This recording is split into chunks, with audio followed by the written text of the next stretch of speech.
Bob? Yep, I'm on. Welcome to the Wednesday, August 12th, 2020 Planning Board meeting for the town of Raymond. The Planning Board will come to order. We do have a quorum, and we'll start with roll call. I guess Kevin, you want to start? Kevin Woodbury. Greg Foster. And my name is Robert O'Neill. So this is a public proceeding, and unless the board specifically votes to go into executive session, you have the right to hear everything that is being said and to look at all the exhibits that are presented. Please notify the chair if you are unable to see or to hear. The board works from a published agenda, and we will be considering tonight's items in the following order. We have two public hearings.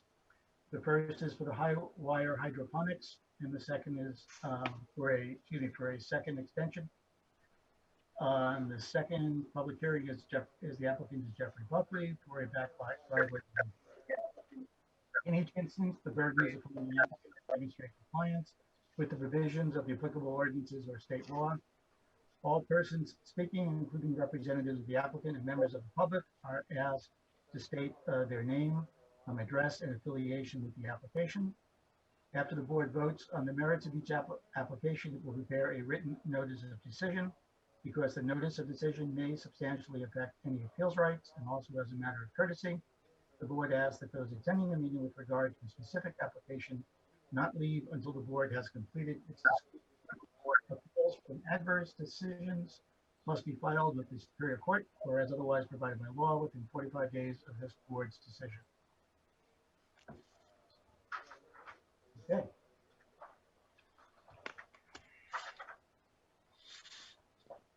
Okay. So first up is the high wire hydroponics request for second extension for approval. Jim, do you want to start this off? Okay. This came to the board back in 2017, the first time. Y'all can hear me? Yeah, you're a little low, but yes.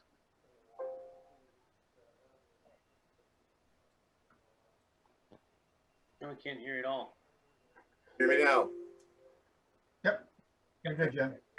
All right. This came to the board back in July. It was last approved. The first approval, sorry, was in July 2017 for the hydroponics facility located off of Murray Drive. When that came through the board, there were a number of conditions as it related to Murray Drive, along with the hydroponics building itself. Back to you in 2019 for an extension, which was granted at that time. We are now back in 2020 looking for another extension, and basically I think with my discussion with some of the board, we had this on for June, but I don't believe we got enough, we didn't get the public notices out in time, so it kind of got deferred to this meeting.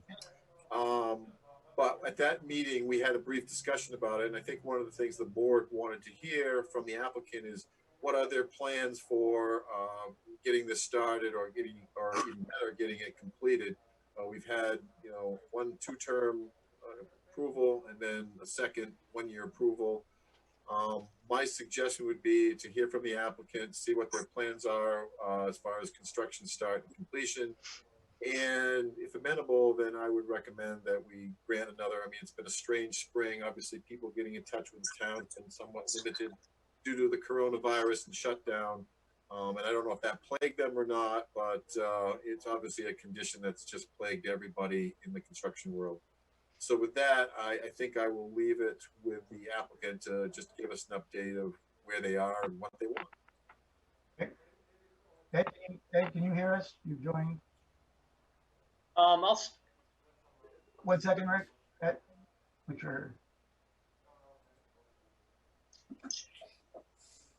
We all set? 1 second. Okay, it's there. Okay, Ed. All right. Yes, Rick, go ahead. Okay, through the chair.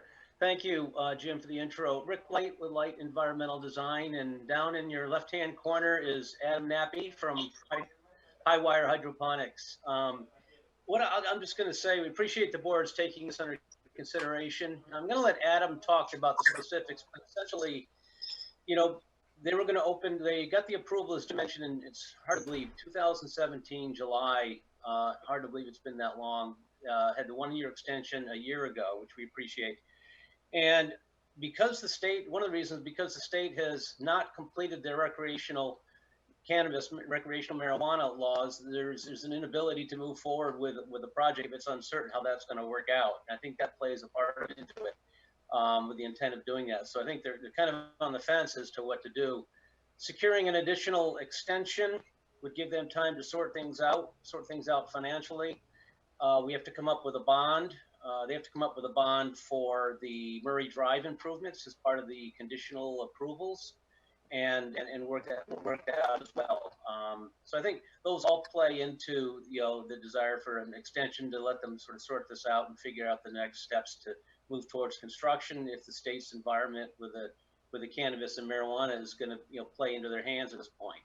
And it, you know, may or may not, depending on the final rulemaking. But Adam, do you want to speak specifically to the? Yeah, you hit it. Yeah. You hit it right on the head there. Back in 2017 or whatever, there was a downturn in the industry, and we actually didn't know if building a new building would be a smart plan, if you will. And then with the state of Maine dragging their feet with the approval on recreational cannabis in our industry, for, you know, we sell the equipment for that. That is finally, like, seems like it's going to be underway. You know, this year I've heard there's been some permits going out, and we've had an uptick in our growth in the high wire hydroponics. So we kind of want to just get one more extension here, figure out what we need to do, if it's going to be a really, really good play to build a, you know, almost a nearly $1 million building.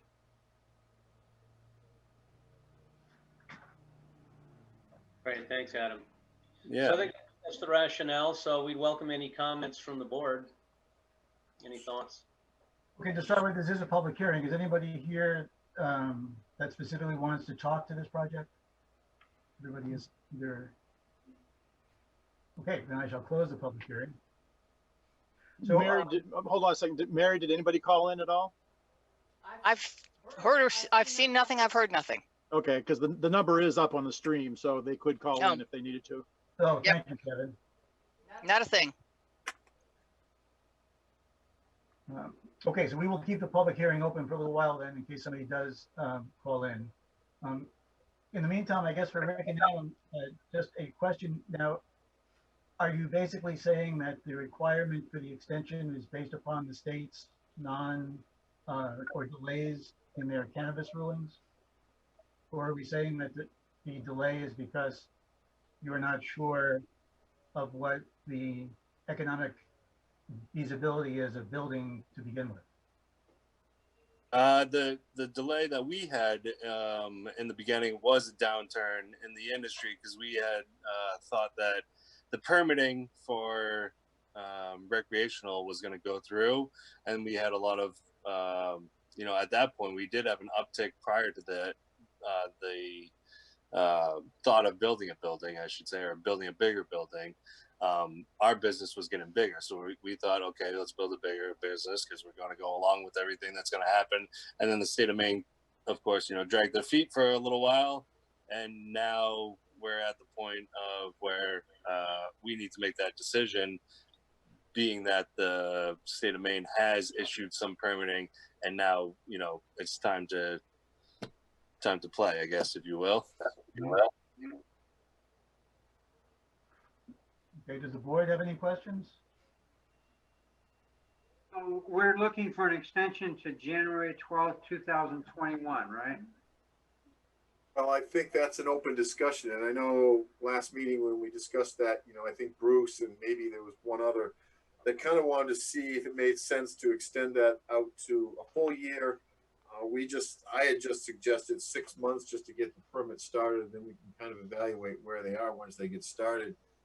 Part of my concern is that their other project for the disc golf course is predicated on some of the improvements that need to be made at High Wire and Murray Drive. So I want to make sure that if we do or don't, that, you know, it kind of trickles into that other approval as well. Oh. And while they're here, maybe we can even ask them, I mean, what are your thoughts? Where are you going with the disc golf?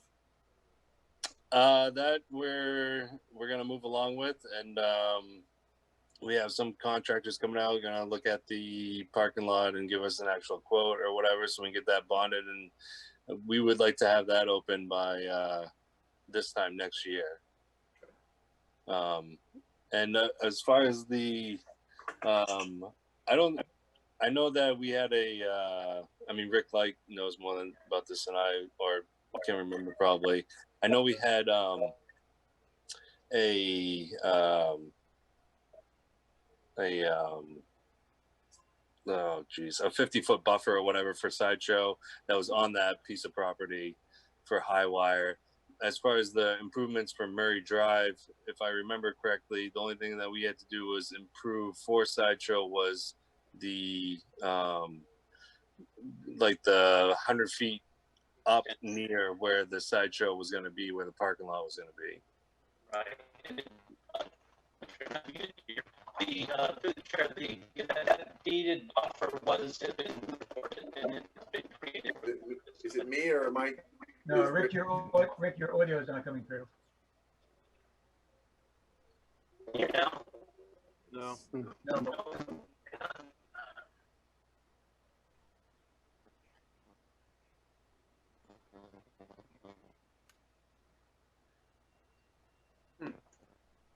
Can you hear me now? There we go. No, that was okay. Can everyone hear me okay? No, you're Yeah. trouble, Rick. Still having an issue. Microphone's jarbled or something. How's that? There. That was good. Okay, so as it goes in and out, apologize. Yeah, the deeded buffer has been taken care of and reported, and I think you know, those road improvements would sort of extend from the end of Highwire, from the end of the hydroponics building up to the entrance. But yeah, there's some coordination between the two, no doubt.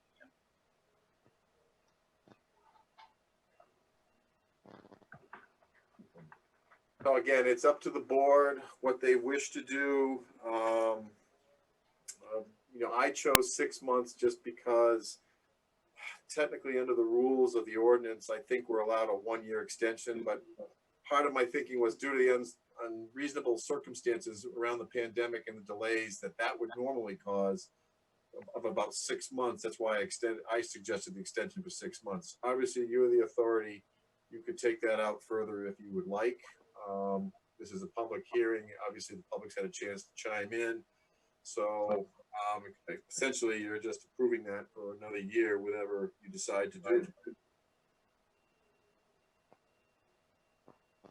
All that, for Rick and Adam, do you have any thoughts on the 6-month extension? Would that work for you? Yeah, I mean, 6 months. 6 months is going to be fine, I think. Because most of your permits are predicated on the start, not Right. necessarily on the completion. And that one, you didn't have any DEP permits with this one. It was the Sideshow Golf Course that had the DEP permit, correct? Yeah, we didn't. We had a stormwater PBR, I think, for this one here, so that needs to be extended. So I'll check on that. I believe we had a PBR on this, or a yeah. Was the PBR? I thought the PBR was for the Sideshow. Yeah, that's that one. And this one here, I think we had a permit. I'll check on that. Okay. I guess with any motion you make, planning board members, I would just make sure that in addition to whatever you decide for terms of the extension, that include providing updated documents to the permits. Jim, I lost you on the last part. Includes any document?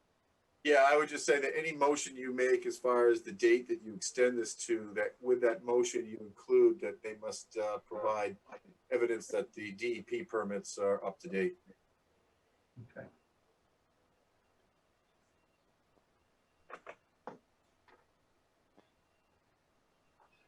kind of how it looks. It's not, it's like the BK's up from the Jim, upper last. I don't know if that's part of it. An ordinance question, we can extend, we can extend one time for 1 year. Do we need to specifically address a waiver to be able to extend it again?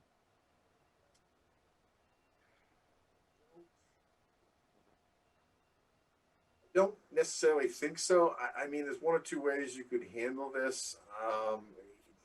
Technically, I mean, the submission would have been exactly the same. Basically reapprove it, or you can approve it with an extension. I think we're splitting hairs to a certain degree. I would agree. Essentially, held a public hearing, you could reapprove it, and it would be, you know, we wouldn't request anything different with any new application. So you could reapprove it, or you can approve it with an extension. Like,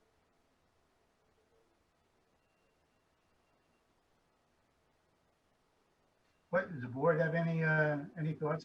I'm just thinking is that, you know, we've done our one extension. It's really been the first time that this has come up under the new ordinances.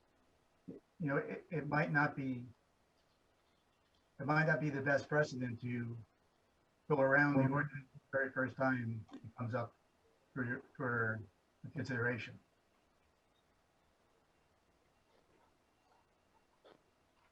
Does the board have any thoughts on that? I'm not saying we need to turn it down. I'm just saying that we may want to take Jim's other suggestion and go with a reapproval.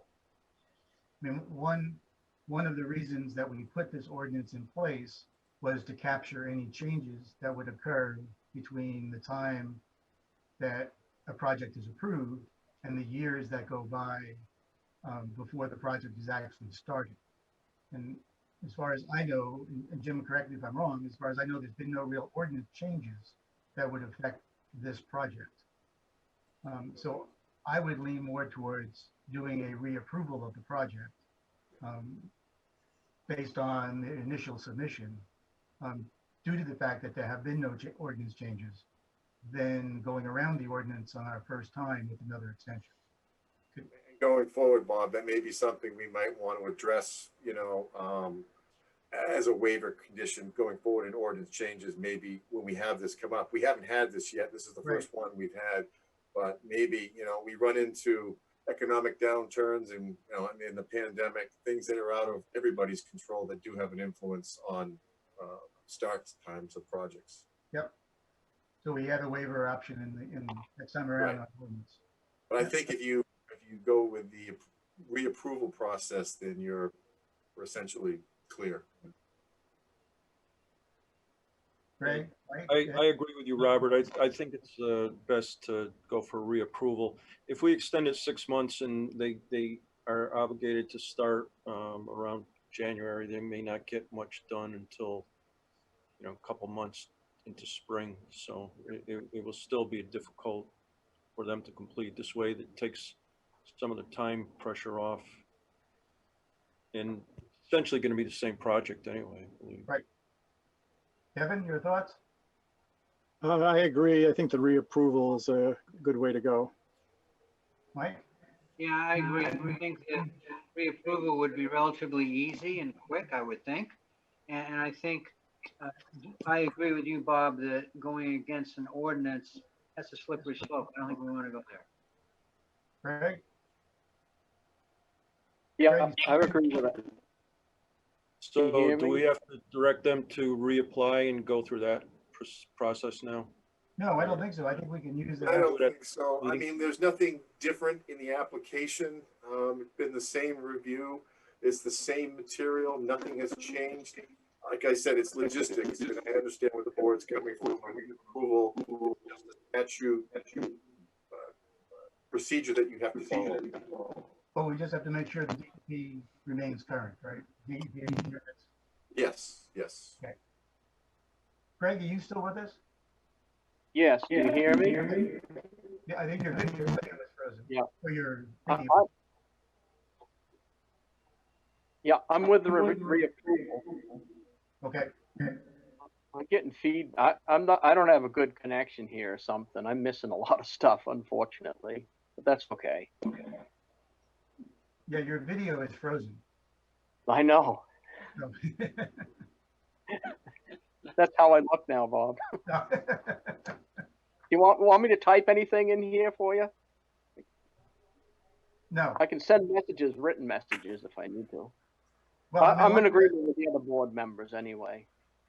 all right, unless you have some comment about what we're doing. No, that's probably the best for them as well, I think.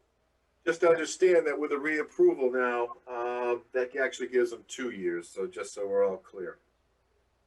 Exactly. That's one reason that I think it's a better way to go.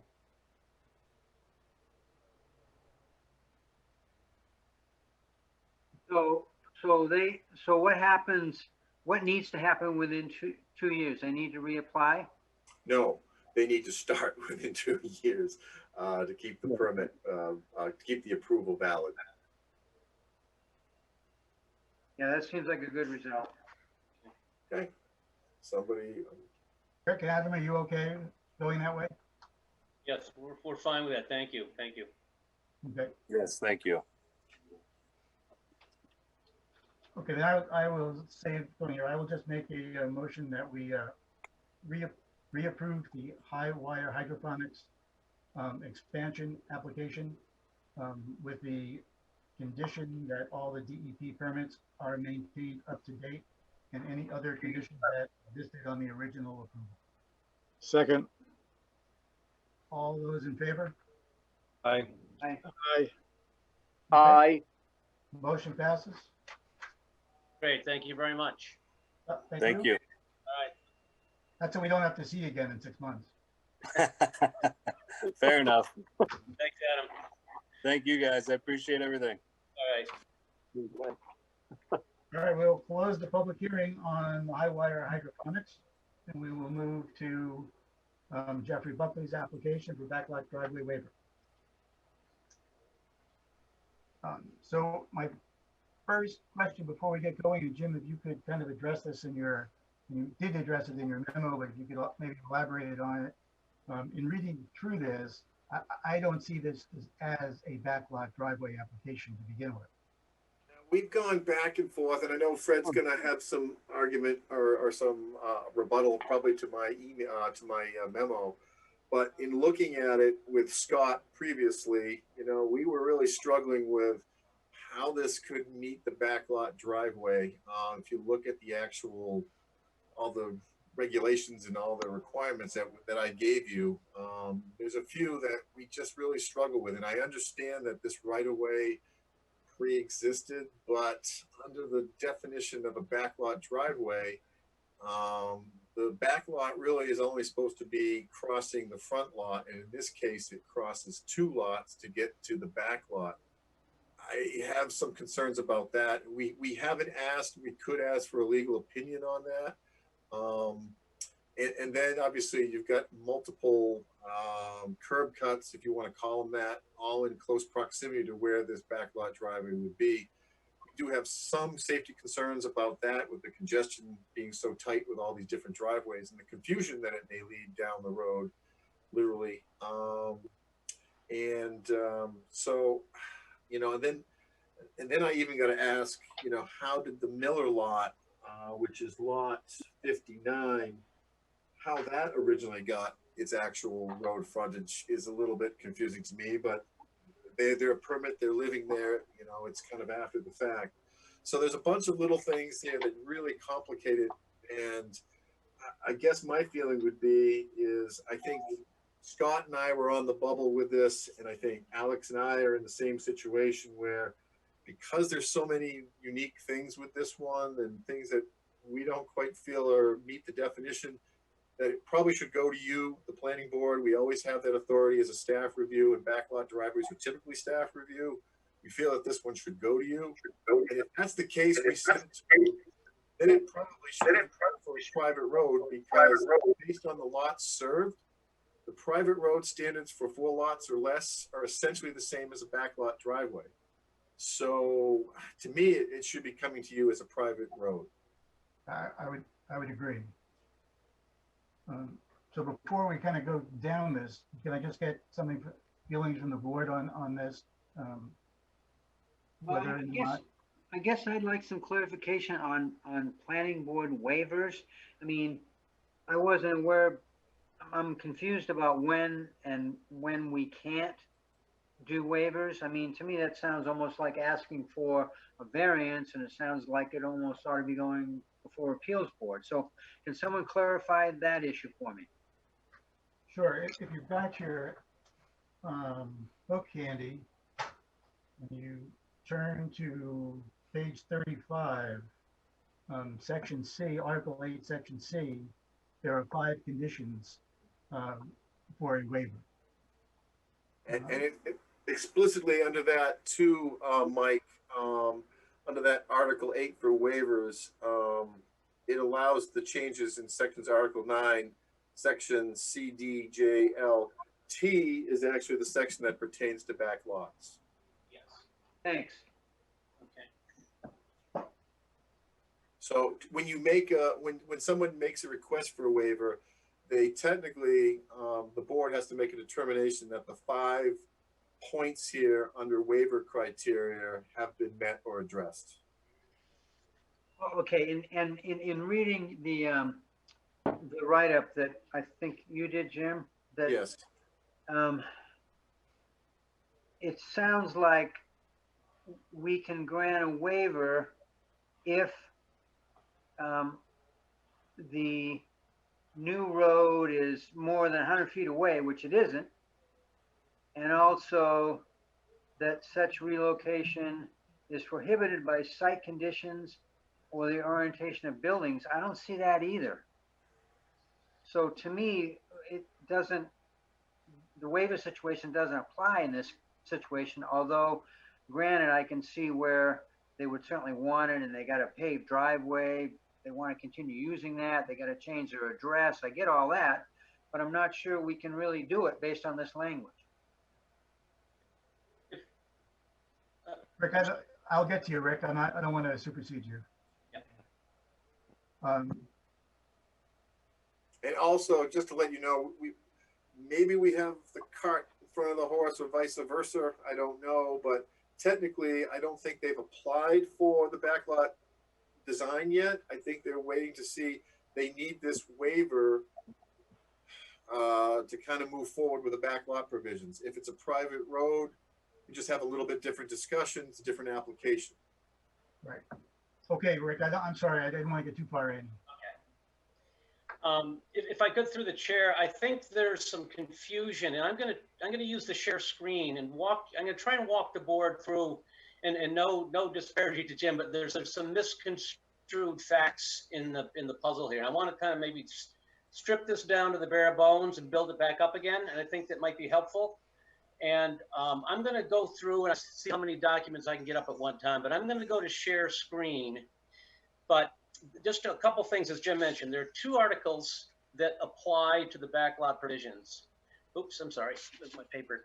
Article 9T, which is backlots and backlot driveways. And the second area where you find the discussion of backlot driveways is in the street ordinance, sections 4.8 and 5.5, and also definitions. So let me pull up a graphic so while I'm talking, it'll help to pull this together. Screen sharing, hang on. Is there a way, it says host has disabled participant screen sharing. Is there a way I can? She has to enable you to share. Okay. Right. Somebody give me an idea how to do that. Oops. Somebody can guide me on how to do that?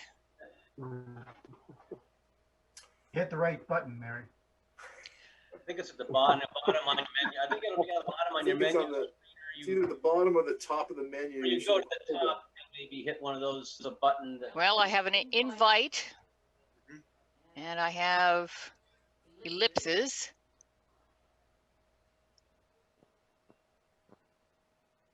Which are going to help me there. You should have 3 dots, I think, at the top. Yep. I think if you click on that, it gives you the ability to share files. Well, that's mine at the bottom. I have 3 at the bottom. Enable waiting. Rick, are you trying to share something that we already have in our packets? It is, but also I think some graphics in front would be effective. I think to identify the various lots as I walk through this. Wait a Wait a We have minute. the packet in front of us. If not, we can. All right, I found screen share.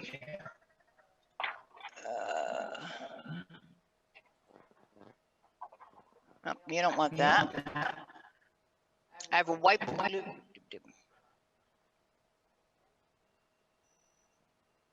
Hang on a second, I may be able to find it quickly.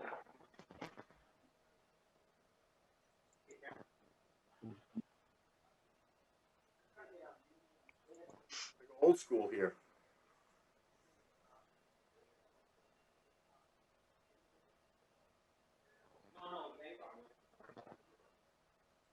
They have to allow you through. Something on the top of the screen? No, it's at the bottom, All right, so. at the bottom of the screen. I have found share screen, Participants.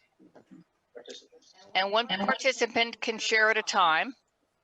Oh, you want to I can share a screen. My wife shares, she's a teacher, so uses this every day.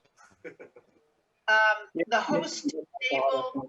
Well, Get my who's dog. the, Mary's the host. Okay. you have to enable sharing. Who can share? We've gone to all participants. Okay. Only she can do it. That's what we're trying to do. You can't see it. Oh, we've got it. So let me get Okay, I have selected that all who can share? I've selected There you all go. participants. We got it. Okay, everybody see this map. Let's see if I can. there we go. Okay. So. Rick, your microphone is bleeping out again. Okay, hang on a second. Technology. It might be here. just the distance you're from the speaker. I don't know. Yeah, could be. I'll put it up again.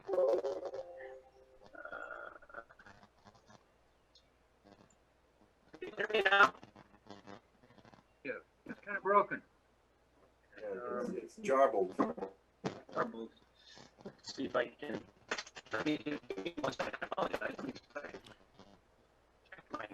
Try turning the mic down a little bit and then speak closer to the mic.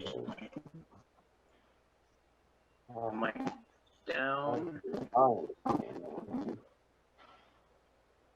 that help? Yeah, there we go. Okay. So the first thing is that the backlot provision is very, very clear. It's there's a front lot, which is this reddish brown lot. That's the called the Griffith lot, a legally conforming lot that had a 50-foot right-of-way create with a driveway created over it, apparently to serve Miller, which was this lot here in the back, a 7-acre lot. This is the front lot, by definition, which allows a private drive and right-of-way to go over that without diminishing it from its lot area or frontage. In other words, this is a 2-acre lot. The 50-foot right-of-way is included within the area as per the backlot provisions. Frontage is 235 feet. You can include 50 feet within the frontage. So it's a legally conforming lot in every way, shape, or form, as far as we know. The lot, is the front lot, is being used for that lot service. Can you hear me still?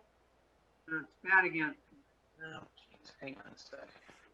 I don't know what it is. You try the volume on the microphone up, maybe? Does that help? Or make it work? Is that any better? You're a little better, but you're still pretty garbled. Not sure what's going on with the microphone. It's better now. Yeah, that was good. The Buckley lot is this lot, and the confusion is this finger here, a little triangular finger, so to speak. This is part of the Buckley lot. So this right away over the front lot is servicing the Buckley lot. At this point, you're on the Buckley lot, not the Miller lot. You're on the Buckley lot all the way through here. This front lot is servicing 2 lots, the Miller lot and the Buckley lot. Okay. What we've done and proposed in discussion with Jim and former CEO is to take this 50 foot, it's not actually 50-foot right away, it's a triangular trapezoid piece. is to create 50-foot right of way that has the requisite 30-foot turnaround easement. And there's a sliver in here. I blow this up. It's kind of weird, but there's an area along here which creates the necessary frontage for this lot. It's a little funky, but it works. The frontage for the middle lot would be this area along here, which well exceeds the frontage requirements. So the first question is, it's not serving 3 lots. It's a front lot being passed over to service only 2, and no more than 2 back lots. So that meets the definition very clearly. There are adjacent lots here that don't have, they have little gravel drives which will be cut off, but still, they don't use them. There's an old tote road here that they don't use. It's an old town road, I think, from way back when. They don't have rights to this right of way, to our knowledge. They don't use it. So that's item number 1. And then the second piece is that I agree, we're not sure how the back, as Jim mentioned, how the back lot was created. If it's using this as legal frontage and was approved by the board, we don't know how that was done. If these provisions existed, that's a fair question. But at this point in time, this plan would in any way, shape, or form create discrepancies in the miller's ability to have legal frontage. So the waiver request is a provision it's really onerous. It's 9.T5, which says that if your driveway, and I'm going to go to a different graphic, if your driveway to the front lot, right here, is less than 100 feet to your back lot driveway, which is right here, then you have to have this lot connect to the driveway. Now, if this was being proposed as a new project, if this was cut out of woods or whole cloth, that'd be a no-brainer. But let me go to another graphic. This is our backlot driveway already in existence to Miller and now to Buckley to be created. And this is the beautiful Griffith driveway to their house and dwelling with a E911 postal address, etc. And they've got a little connection to here. But then to discontinue their driveway, change their address, change their E911, connect to this driveway, it's just never going to happen. It's just not in a real world. Putting the ordinance aside, it's just not realistic, only because it's 50 feet away. Now, the question I would ask is, and there's another driveway, Fire Road 184-1, I think it is, up here for that other house called Pettis. Yes, the driveways are relatively close together. Is there a safety issue? To our knowledge, there's been no safety issues reported by the use of these driveways. Adding one more house, I don't think would constitute safety, safety hazard. The board has to obviously debate that. But, and there's an adequate sight distance in both directions. So from that perspective, that's why we're asking for the waiver. The Section 9T backlot provisions includes a provision that for this, if this can't be met, if the board thinks that these conditions are onerous or based on the site, the board can in fact grant a waiver. So there are provisions to grant a waiver within the ordinance. Okay.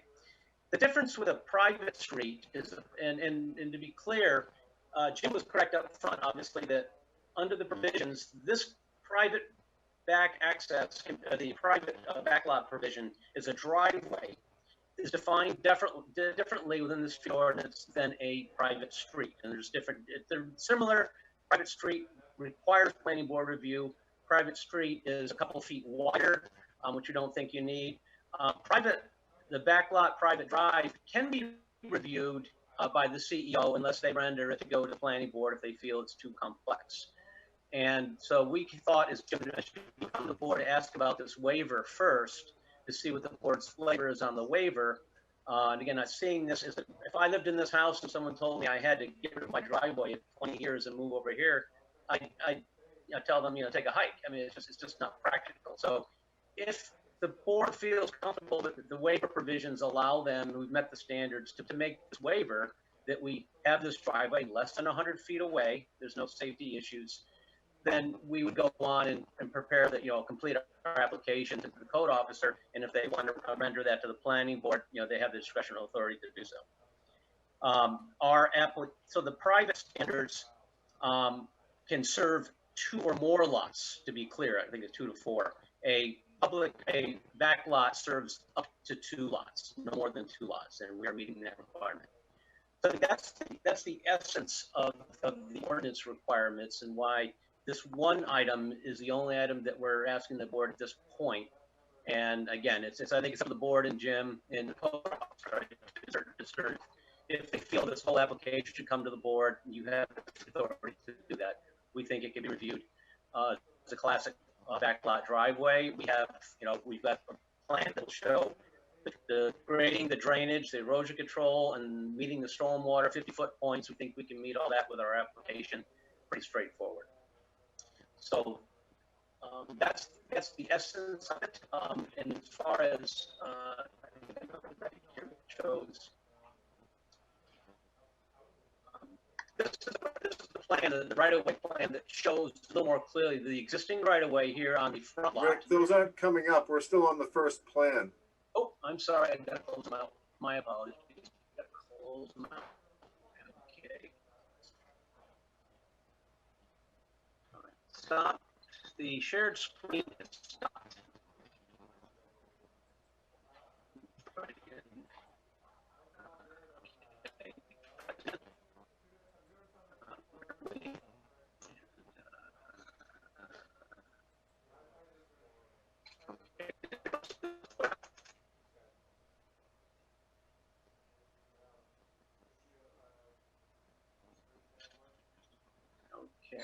Has everyone seen that photograph? No. Can you hear me?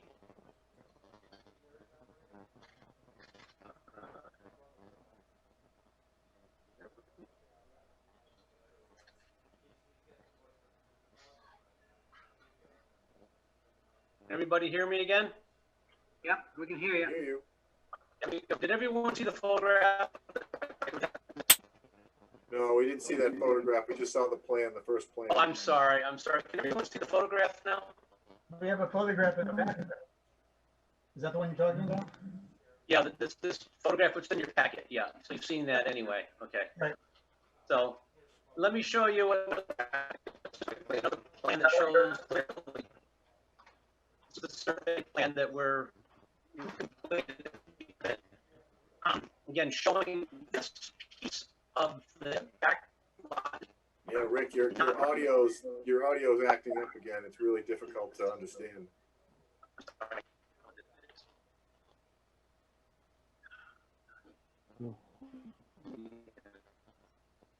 Any better? Not yet, not yet. Not yet. Mary, if Rick has a photo up, you need to permit it again.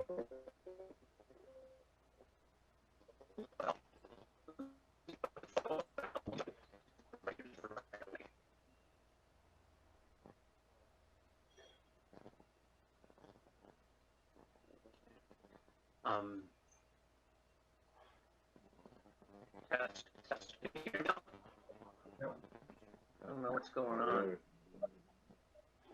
Any better? That was. You can hear me now? Yeah, we are. I apologize for this system here. He starts out great, and then it just kind of goes back to. I don't. Yeah. Anyway, this is the right-of-way plan that shows the proposed right-of-way within the lot of Buckley. So there, 1 lot, 2 lot being serviced over the front lot. So I think if the board can understand that, I think hopefully that simplifies. And so the plans that we developed would show the right-of-way come in. A new road. This is just a driveway. A new roadway standards, 12 feet, drainage, grading, erosion control, utilities coming in. That would be the proposal into the developed lot, which is here. The lot and the house would go back in here. Yeah, we don't have that graphic up. Okay.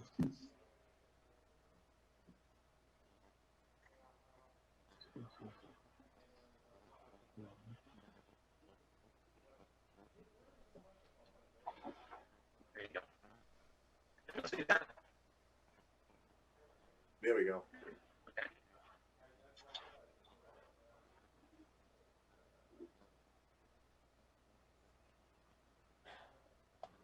Right away. I want that. So, if you can hear me now, those are sort of the key points. I think that Audio's no good.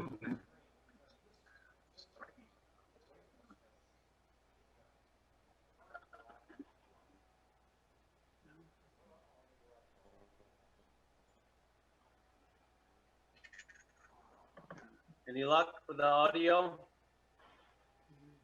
Yeah, the audio. Any luck now? Yeah. Yep. Okay. We lost our plan. Video. Let me jump out of shared screen and, Well, the audio is much better. okay. So those are the points that I wanted to make to the board to simplify the big picture here. Rick, is there any way to put that last one back up with the survey of showing the right of way and Sure. the survey plan you had?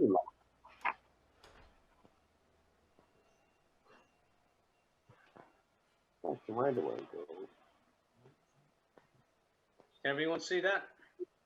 No. Not yet. You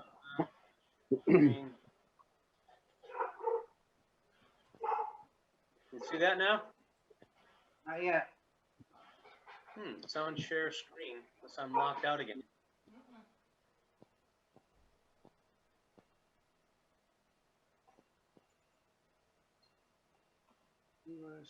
There it is. Yeah. Okay. So one of my concerns when I look at that is we've got, if you look at that, you got 3 driveways, Griffith, this backlot driveway, and then the Pettis driveway, all in really close proximation. Yes.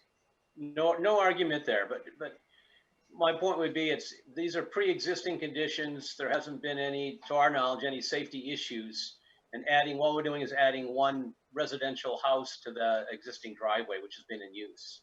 And we would argue, given the fact that it's an existing condition, there haven't been any safety issues to our knowledge, and we can maybe verify that with the public safety. And it would be really onerous for these folks to change their entire house, which I just think they would never go for it. That this really it simplifies it down to simply an additional lot on that driveway, and we'd be improving this whole, to the town standard, improving this section of the driveway. This is already 12 feet. I understand now more, I guess, with this drawing than I did maybe the other drawing, as far as the land with the right of way will be Buckley's, not Miller's. Yeah. That does make a little bit of difference. I guess board members, the one thing I'm concerned about is, is the proximation of all these curb cuts and entrances so close to each other. I'll leave it to you guys to discuss, but my concern is, are we setting up some kind of precedent going forward with this? And if we do approve it, how do we cover our, what's from, from any future expansion down the line? Yeah, just for clarity for the board's sake, and Rick, thanks, I understand it better myself as well now. But for clarity for the board's sake, in all my years on the board, the one issue that always comes up with backlot development is the driveway and the request to not combine the driveways. And to the best of my recollection, there has only been one time that the board has decided that it was not feasible to do that. And that we've always come down on the point to go with the ordinance to say that they were combined. Now, the little bit of difference I'll say in this case is that the backlot driveway has already basically been constructed and put in place, but it has not been put in place in accordance with our present ordinance, and it may have, and most likely was, well before our present ordinance. So the question, I guess one of the questions would be, do we want to grandfather this in because it's already in place? Do we want to hold by the current ordinance, which we normally do when we review projects that have come back towards us, when we update those projects to our current ordinance? We would then require that the backlot driveway and the existing driveway be combined. And then the third thing would be that if in fact we do that, we want to allow both to sit as they are, if we can find justification within our 5 points of the waiver to grant that waiver. So I think those are the considerations you should be thinking about at this point. One more thing, Mary, is there anyone on the phone for the public hearing? I guess I'll officially open the public hearing. Anybody that wants to talk, please call in. I have nothing so far. Okay. Thanks, Mary. And just for board, I'll let you close the public meeting, sorry. Yep, thanks, Ray. Unless you'd like to speak. Yeah, the other thing too is the Levitt property, the top of that page has a backlot driveway, and I believe it doesn't show on that drawing, obviously. And then I believe the property at the bottom of the page, the tax maps refer to it as Stagecoach Drive or Lane, which serves another lot over there. I don't know if that's actually correct or not in the field, but it at least shows that way on the tax maps. So we've got a lot of, we've got a lot of land up here, which we're kind of getting back to your favorite point, Bob. We're kind of landlocking it all in. We really don't have a lot of connectivity to some of these as well. That said, this horse may have left the barn. I'm going to leave that public hearing open for this discussion as we continue, just in case there is somebody that wants to call in. Does anybody still need to see this file map here? No. Okay, I guess we can, Rick, you can, unless you wanted to reference it again, yep, we can go back to our regular screen. Right.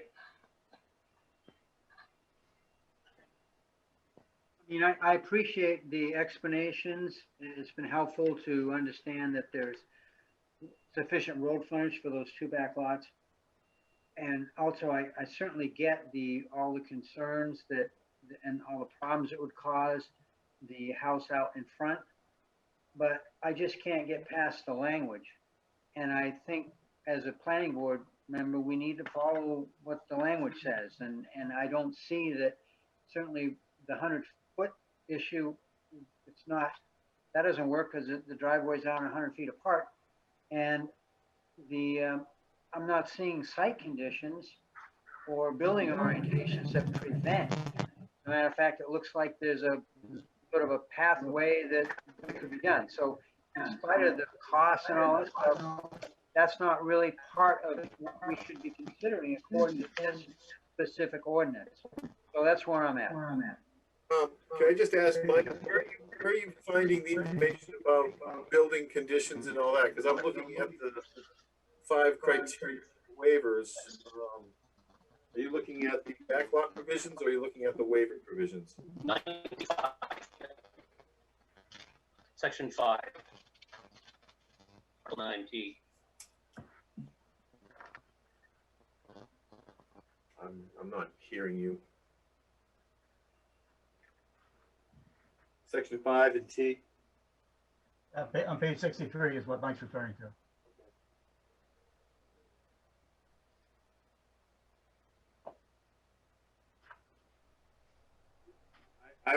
I guess the only thing I would say in that is if there are site conditions that are established that may prohibit that. I guess the question is, do you feel that one more house lot, I don't know. I think this is where Alex and I and Scott were all having the same conundrum that you're having right now. Kevin, you have any thoughts? I'm just trying to follow along, and it seems like it's a voting district issue here. I've never seen anything quite like that. This is my first time to encounter this situation, and it seems like it's just been cut up to try to fit into the legal definitions. Am I not following that, or? No, I think you're following.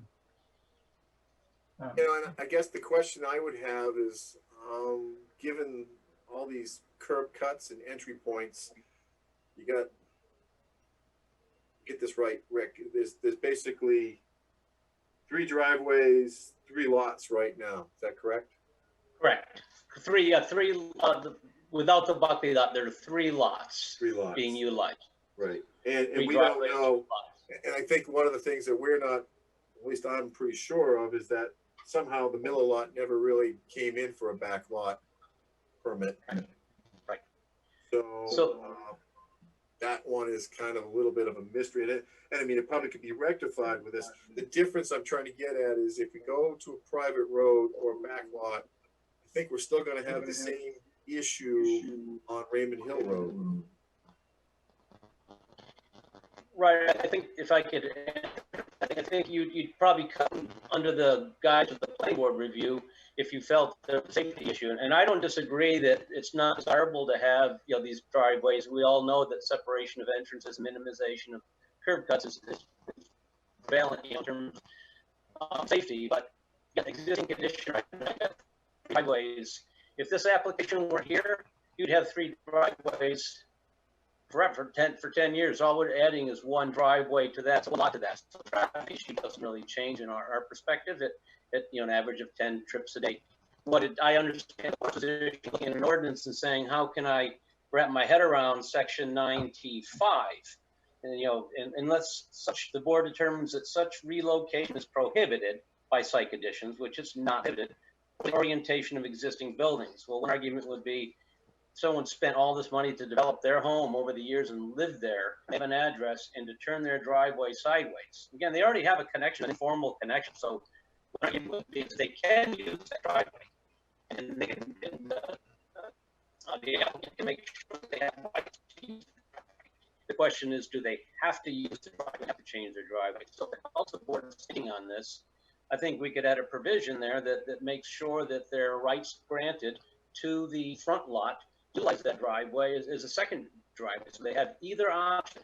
They may choose, you know, to regulate traffic, but not to require them to spend $20,000 to dismantle their existing driveway and culvert and change their address. And you know how changing address is with someone's life. It's a life-changing event to change your address when you live somewhere, and that's what would effectively happen. So it's sort of a hardship situation. Otherwise, this lot is undevelopable out back. Yeah, I just guess I'd ask the board this question. If Miller didn't exist now, I mean, as a backlot driveway, would we, as a town or as a board, would we have approved Miller's backlot driveway? Yeah, I would say no. Yeah.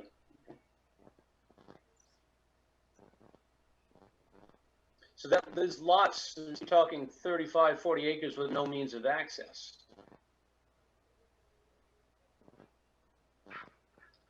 They're basically undevelopable lots. Well, they're developable. You just have to combine all of the lots into a single driveway. But they certainly are developable. I mean, I can't imagine a situation where this has come up where especially if there's a house already on the front lot with a driveway. I mean, it's a common problem. And so in a particular fact pattern, the ordinance can almost fly in the face of common sense or unreasonable expense. But yet, if that's what the ordinance says, I think we have to follow it. And I think the issue then becomes, we'll change the ordinance. But as the ordinance sits, I think we have to follow it. Rick, do you know this condition of one of the goals of the ordinance stagecoaches was to reduce curb cuts, and that's why that specific language about the sharing the driveway is there. And to you, Rick, we can't have 2 access points for a single lot. I mean, so we can only have 1 access point. Okay. Yeah. I mean, the only other. Sorry, go ahead, Jim. I'm just wondering, I mean, I hear Rick's concern, and it's one of mine too, is that, and I think some board members have faced this personally. Changing addresses is obviously no one's favorite topic. I'm just wondering if Griffith were to access off of this driveway and shut down the other driveway by whatever means, can they keep their current address on Raymond Hill? Jim, from my experience in assessing, I think that depends on the incrementing that the town is doing. But there is some flexibility there, so that's certainly a possibility. I mean, I think there's more flexibility there because it's not really town ordinance driven. It's more of a judgment call, at least in some cases. I mean, I sort of thought the same thing. If they could keep their address, that would be a big help. Greg, are you still with us?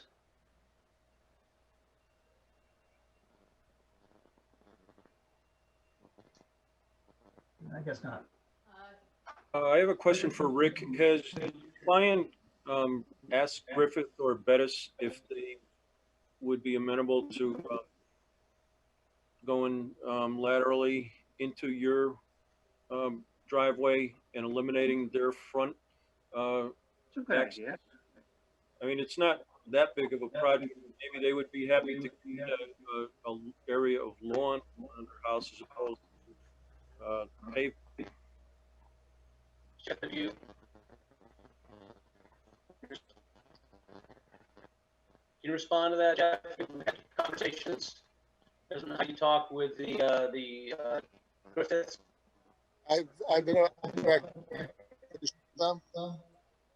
I don't see anyone with their tarred driveway down the dirt road.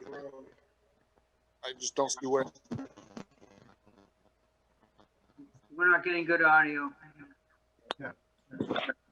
This is better? Yeah. I have not talked to the people out front. I can't see how one cut their paved driveway off and change it to a road. I guess anyone would web.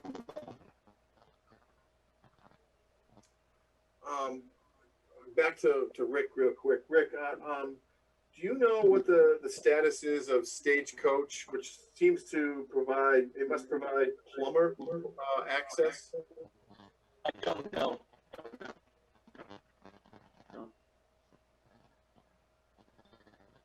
No, Jim, I think that road goes down to Crescent, to the houses along Crescent. The tax assessor's map must be incorrect. I'll throw this out. I'm not sure what Jeff thinks. If let's just say if the board is going to accept this, if we were Not getting much. You're gone again, Rick.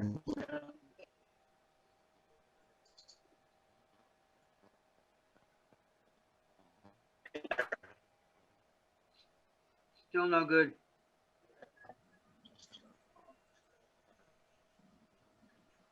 Hang on. Gotta say, this is really frustrating. We can't hear anything. I know. Yeah, better. Better again or no? Yeah, that's good. It'll briefly put the sentence in and then it breaks all up again. Go. If you can hear me, I guess the option of timing in.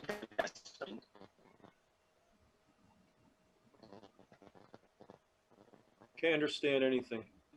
So I think our option, or we can vote on the waiver as it exists.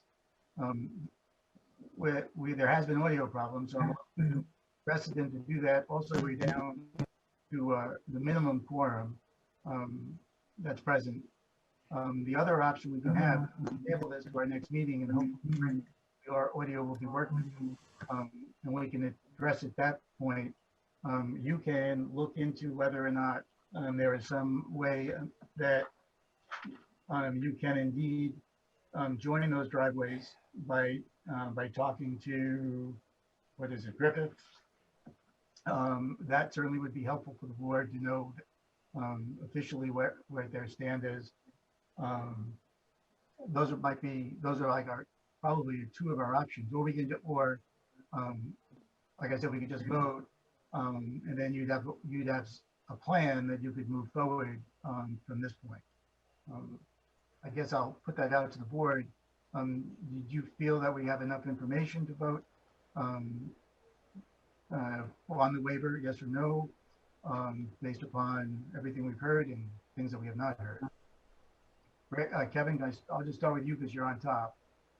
I'm kind of unsure with all the stuff that's been presented, whether or not it's within the bounds of us to grant this waiver based on the criteria. So I'm still not clear on that. Ed, where you stand, Ed? I'd like to see them reach out to the two adjacent properties and see what they think about working together to get their driveways joined and abandon the front curb cuts at their current curb cuts. Right. Mike? I agree with Ed. I think that would be helpful. Yeah, I could, so Rick and Jeff, you kind of heard the view there. I think we have a vote right now. Probably it's going to be 3-1 or 2-2, which means you would not get the waiver. I'm down, just for the record, I'm down on the side of not doing the waiver just because we've never done waivers. But we've done waivers once, but it was clearly outside of the 100-foot distance. So, whether or not, I guess I will really leave it up to you guys. If you want to vote so that you can proceed knowing how you can proceed, I will call for the vote, or I'll call for the application to be tabled. Yeah, table. Yes, Yeah, I got your note. Request to table. Can you hear me now? No. No, not really. You keep breaking up. Use the chat. The chat. You see chat? Request a table. All right.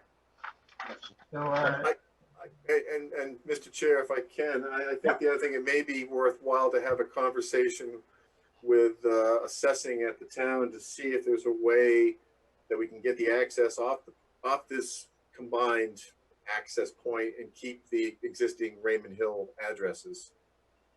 Yep.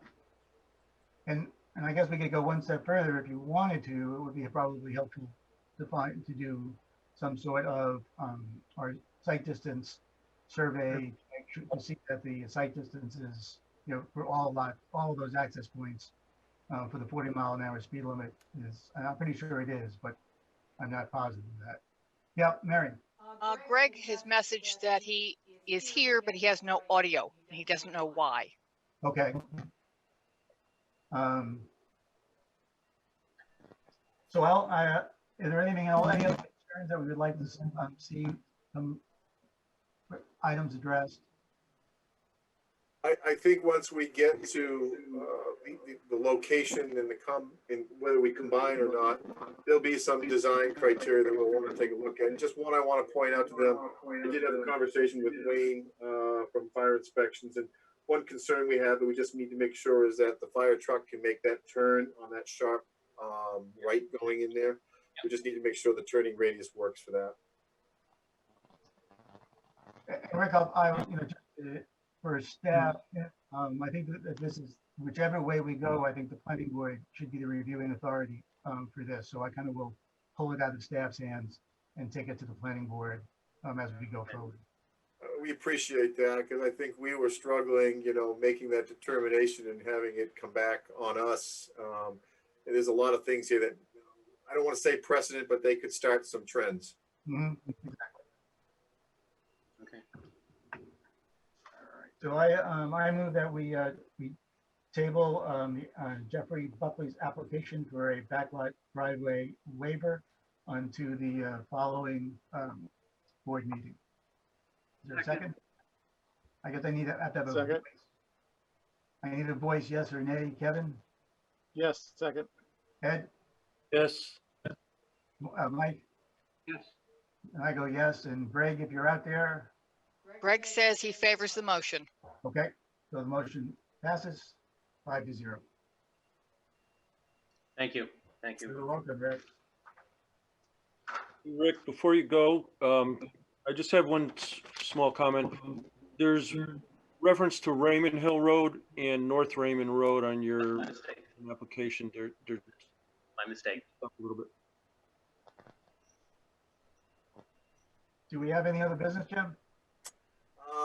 I don't believe we do at this time. I think the only thing is that if Mary hasn't reached out to you, we want to try to get the findings of fact and the private road improvement plan for Whitney Way for Botka signed. If you haven't been in the town, please stop by and try to sign those documents so we can proceed.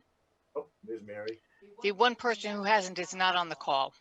Okay. Kyle Bancroft is the only one who's not signed. So we have 6 of the 7. So I think we can proceed with it. Oh, yeah. Yeah, if we have 6 of the 7, we can proceed. That's a majority. So I'll contact them tomorrow. Perfect. Thank Thanks, you. Mary. The only thing I have is, Bob, we're getting into that time of year again. I know it just seems like we just passed the last ordinance changes, but we'll be heading into September next meeting. I guess I just requested if board members or any staff members have anything they want to look at in 2021, we probably should start preparing our lists.